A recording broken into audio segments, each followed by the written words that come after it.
Au nom du Père, du Fils et du Saint-Esprit, Amen. Une grande joie d'être là avec vous ce dimanche 4 octobre. Nous sommes au 27e dimanche du temps ordinaire. Une grande joie d'être là avec vous et que ce soit vraiment un temps bien profitable pour votre vie spirituelle. On va tout de suite plonger dans les lectures de ce dimanche. Alors, la première lecture d'aujourd'hui, c'est Isaïe chapitre 5, verset 1-7. Isaïe 5, verset 1-7. Que je chante à mon bien-aimé le chant de mon ami pour sa vigne. Mon bien-aimé avait une vigne sur un couteau fertile. Il la bêcha, il les pierra, il y planta du raisin vermeil. Au milieu, il bâtit une tour, il y creusa même un pressoir. Il attendait de beaux raisins et donna des raisins sauvages. Et maintenant, habitants de Jérusalem et gens de Juda, soyez juges entre moi et ma vigne. Que pourrais-je encore faire pour ma vigne que je n'ai pas fait? Pourquoi espérais-je avoir de beaux raisins et a-t-elle donné des raisins sauvages? Et maintenant, je vous apprenne ce que je vais faire à ma vigne. On ôtait la haie pour qu'on vienne la brouter.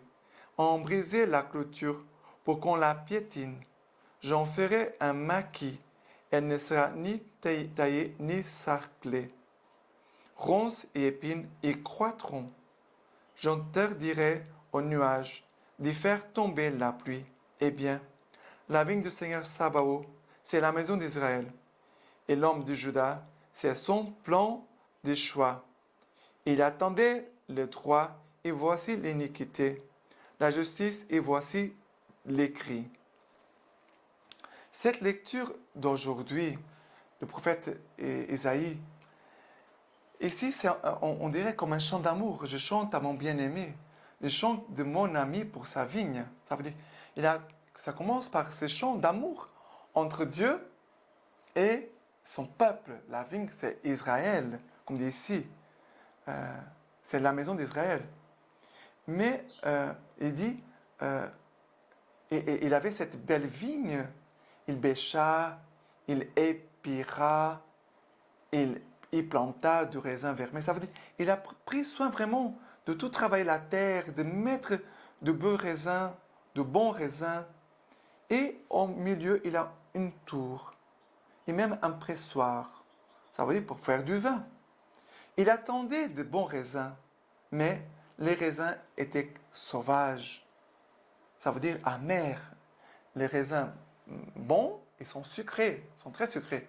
Mais les raisins sauvages, ils sont amers. Personne n'arrive à les manger. Ça veut dire que les fruits que le peuple d'Israël, Dieu d'ailleurs va dire, j'attendais le droit et voici l'iniquité. La justice et voici les cris des désespoirs, des cris des désespoirs. Mais Dieu attendait les droits, on pourrait dire, Dieu attendait la sainteté. Dieu attendait des œuvres, des actions correspondantes à la volonté de Dieu, au cœur de Dieu. Mais Dieu est déçu. Dieu est déçu de son peuple. Dieu souffre par rapport à ce que son peuple fait parce qu'il ne correspond pas. L'amour n'est pas correspondu. Dieu aime, mais il n'est pas aimé. C'est la souffrance de Dieu souvent. Dieu qui aime l'homme et l'homme méprise Dieu. L'homme oublie Dieu. Et même parfois des chrétiens qui disent, mais Dieu ne m'a pas donné telle chose, maintenant je ne prie pas. Maintenant je ne vais pas aller à la messe. Non, tu peux le faire, cela ne va rien changer à Dieu. Mais ça va être un problème pour toi. Ça va être un mal pour toi. Mais parfois il y a des personnes qui ont des comportements envers Dieu comme quand on se fâche avec un voisin. Ce n'est pas ça. Mais Dieu est triste. Hein?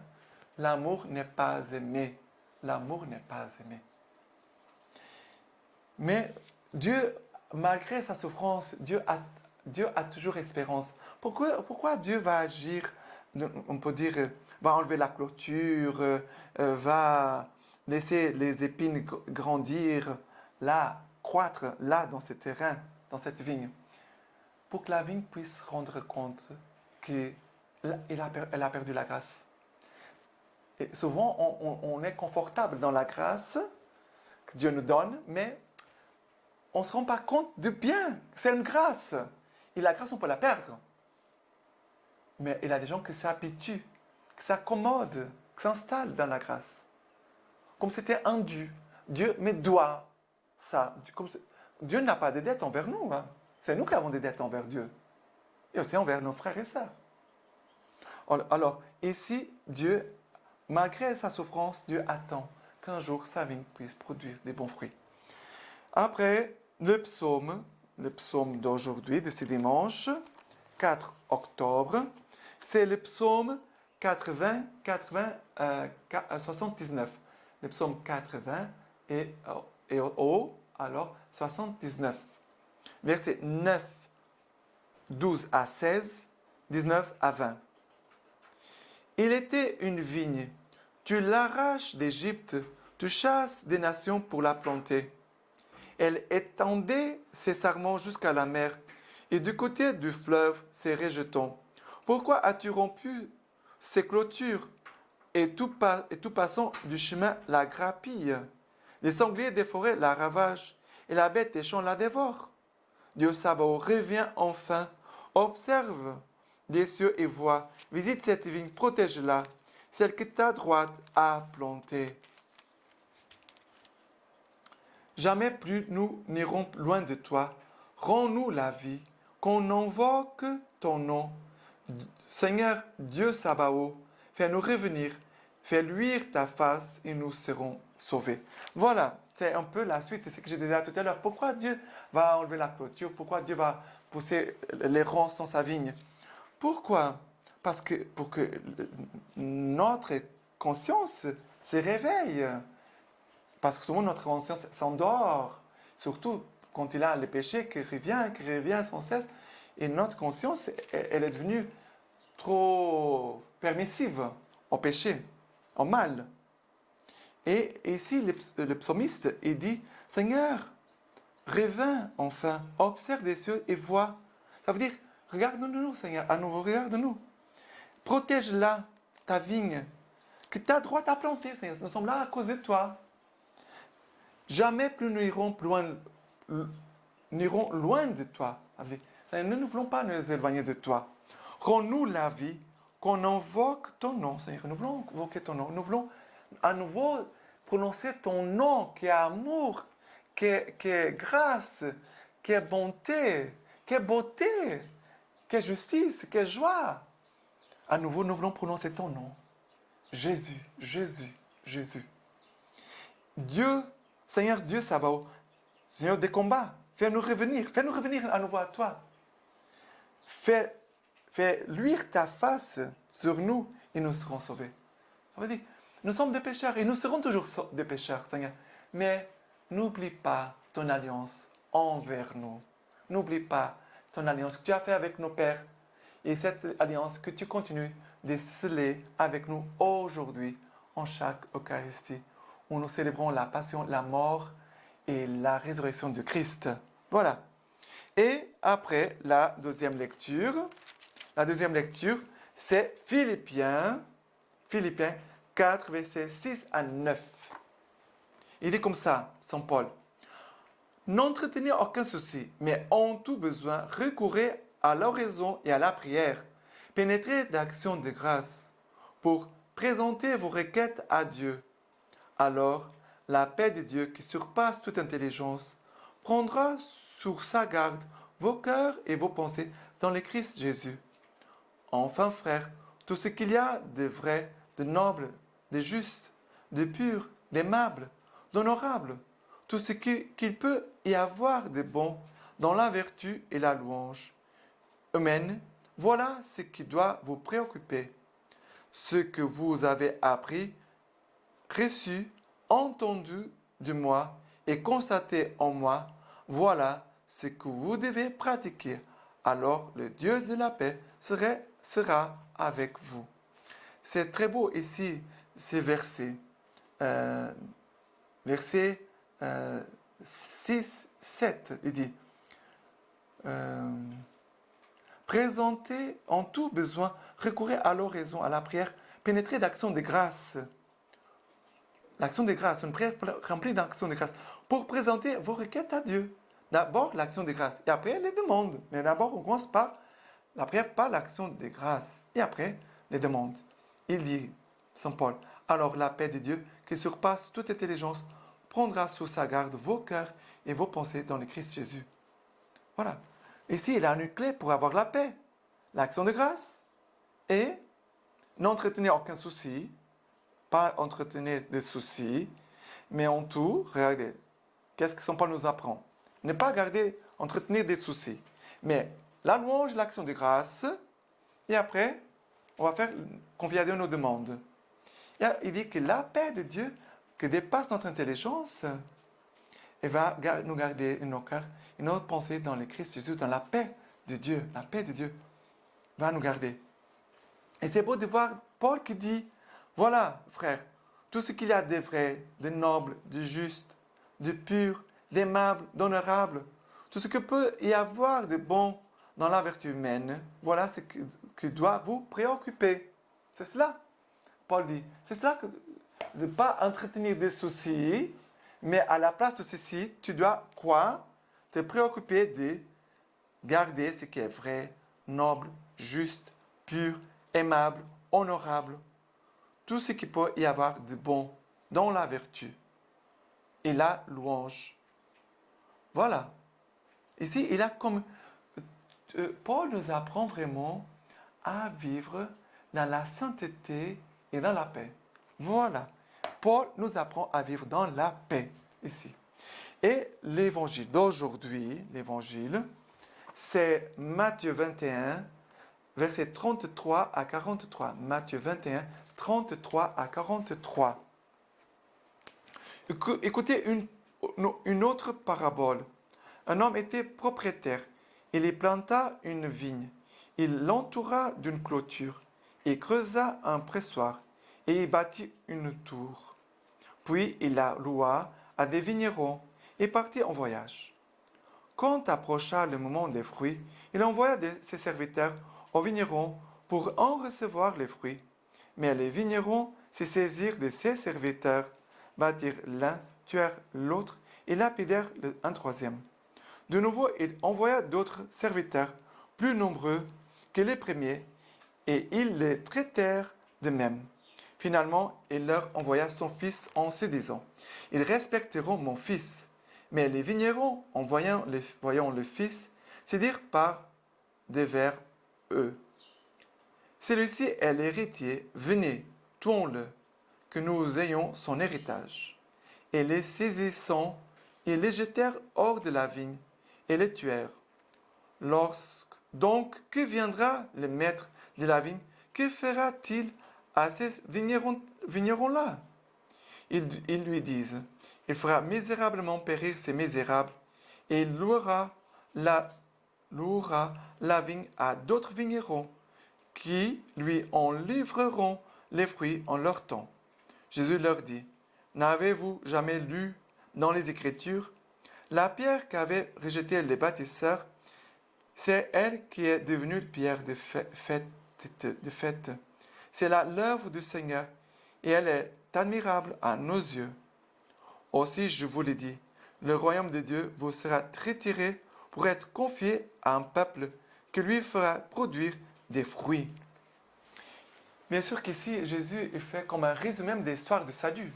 Dieu sans cesse envoie des hommes de Dieu, des prophètes, que Dieu envoie vers ses enfants, vers son peuple, pour le conduire à nouveau vers Dieu et pour offrir à Dieu des bons fruits, des bons raisins, comme nous avons vu dans la première lecture. Mais, qu'est-ce qu'ils ont fait? Il dit, ils saisirent ses serviteurs, battirent l'un, tuèrent l'autre et lapidèrent l'un troisième. Ils vont faire ça plusieurs fois. Et on voit ça quand on va lire l'histoire des prophètes, et c'est dans la Bible. On va lire le prophète Jérémie, le prophète Ézéchiel. Je pense toujours à Jérémie. Il a beaucoup souffert, beaucoup souffert. Il va être mis en prison même par ses frères de race. Ils veulent le tuer. Et d'autres prophètes, la même chose. Mais Dieu, regarde, sans cesse vient pour aimer son peuple. Il envoie des prophètes pour le ramener sur le bon chemin, pour le ramener au cœur de Dieu, mais pour qu'ils sachent que Dieu ne les abandonne pas, que Dieu ne désiste pas et que Dieu les aime. Mais ici, on voit toute cette histoire jusqu'au moment que Jésus va venir sur cette terre. Et Jésus va être comme cette pierre. Jésus va dire, n'avez-vous jamais lu dans les Écritures, la pierre qu'avaient rejetée les bâtisseurs, c'est elle qui est devenue pierre des fêtes. Ça veut dire pierre d'achoppement. Et Jésus parle de lui, bien sûr. Jésus est en train de parler de lui. Et Jésus va dire, le royaume de Dieu vous sera retiré pour être confié à un peuple que lui fera produire ses fruits. C'est vrai. Jésus est venu pour les Juifs et sommes-nous les chrétiens, nous sommes les héritiers de Jésus. Sommes-nous qui avons accueilli la bonne nouvelle. Nous avons accueilli l'Évangile. C'est nous. Les Juifs rejettent le Nouveau Testament, rejettent tout ça. Mais c'est à nous, regardez, plus à celui qui recevra davantage, on demandera davantage. Ça veut dire Dieu attend de nous plus de fruits de sainteté, de conversion et d'amour envers notre Dieu, envers nos frères. Ça, c'est très important. Mais si nous ne gardons pas la vigne, si nous ne prenons pas soin de la vigne, si nous ne portons pas de fruits, on peut courir le risque de tout perdre. Combien de personnes avaient la foi et qu'aujourd'hui, malheureusement, n'ont pas la foi? Beaucoup. Beaucoup. Parce qu'ils ne sont pas attachés au Seigneur qui est le propriétaire de la vigne. Ils sont attachés à la vigne. Et ça, c'est un grand danger. Je ne peux pas m'attacher à la vigne et vouloir profiter de la vigne, mais je dois m'attacher au Seigneur qui est le maître de la vigne, qui est aussi le maître de ta vie, de ma vie. OK? Et pour finir, avec la lecture patristique d'aujourd'hui, un texte qui c'est Lettre à tous les fidèles. En ce dimanche, bien sûr que c'est de Saint François d'Assise, parce que, bon, le dimanche, nous ne célébrons pas les saints, on les laisse toujours pour le jour suivant, mais je veux quand même aujourd'hui, 4 août, jour de Saint François d'Assise, vous laisser quelques paroles qu'il nous laisse à chacun de nous. Ce verbe du Père, c'est digne, si saint et si glorieux. Le Père très haut en annonça la venue par son saint archange Gabriel à la sainte et glorieuse Vierge Marie, du sein de laquelle le Verbe reçut vraiment la chair de notre humanité fragile. Père, s'il est possible que cette coupe passe loin de moi, un jour Jésus va dire cela. Père, que ta volonté soit faite, non comme je veux, mais comme tu veux. Jésus aussi, à la fin de sa vie, avant la passion, va dire cela. Car tous ceux qui l'adorent doivent l'adorer en esprit et en vérité. Adressons-lui des louanges et des prières jour et nuit en disant « Notre Père qui es aux cieux », car il nous faut toujours prier et ne cesser jamais. En outre, faisons des dignes fruits de pénitence, puis aimons notre prochain comme nous-mêmes. En effet, les hommes perdent tout ce qu'ils laissent en ce monde, tandis qu'ils emportent avec eux les prix de leur charité et les aumônes qu'ils ont faites. Ils en recevront de Dieu la récompense et la digne rémunération. Jamais nous ne devons désirer d'être au-dessus des autres, mais nous devons plutôt être serviteurs et soumis à toute créature humaine à cause de Dieu. Tous ceux qui agiront ainsi et persévéreront jusqu'à la fin, l'Esprit du Seigneur reposera sur eux et fera en eux habitation et demeure. Ils seront fils du Père céleste, car ils font les œuvres. et ils seront époux, frères et mères de notre Seigneur Jésus-Christ. Voilà. Et j'ai fini en vous laissant la bénédiction du Seigneur Tout-Puissant. Que les deux Tout-Puissants vous bénissent et vous gardent, le Père, le Fils et le Saint-Esprit. Amen.